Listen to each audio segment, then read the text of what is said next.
তোমরা কি কখনোই কর্মসা মাখা খাইছো? আর কর্মসা ফলকে তোমরা চেনো বলো তো? আমি কিন্তু আগে কখনোই কর্মসা মাখা খাই নাই, কিন্তু আজ খাবো। তো ফার্স্টে এই কর্মসাগুলো হচ্ছে এরকম একটা মানে বেটে নিতে হবে, বাটায় সুন্দর করে বেটে নিতে হবে। চাইলে কিন্তু এর ভিতরে ছোটো ছোটো আছে, এর বীজ আছে, ওটা ফেলে দিতেও পারো বা থাকতে পারে, থাকলেও কোনো প্রবলেম হয় না। আর এইগুলো কিন্তু পাকলে একদম লাল হয়ে যায়।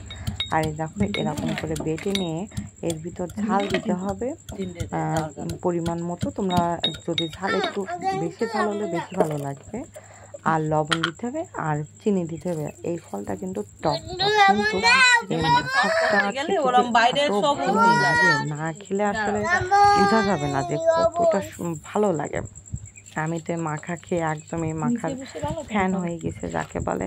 খুব খুব খুব টেস্টি। আমি এখন ভিডিও এডিট করতেছি, আমার এখন জল চলে আসতেছে খাওয়ার জন্য। এতটা মজা, টক টক ঝাল ঝাল মিষ্টি মিষ্টি। এই মাখায় কিন্তু একটু ঝাল বেশি দিতে হবে, ঝাল বেশি দিলে অনেক সুন্দর লাগবে। হ্যাঁ, আর এইগুলো পাকলে না একদম লাল টুকটুক হয়ে যায়। তোমরা যারা কর্মসা চেনো তারা তো জানো, আর যারা চেনো না আমি তাদের উদ্দেশ্যে বলতেছি।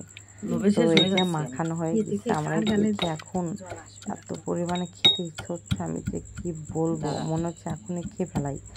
যাই হোক, ভিডিওটা কেমন লাগছে অবশ্যই জানাবে, আর লাইক কমেন্ট ও শেয়ার করবে, এবং আমার চ্যানেলটা সবাই সাবস্ক্রাইব করে দেবে।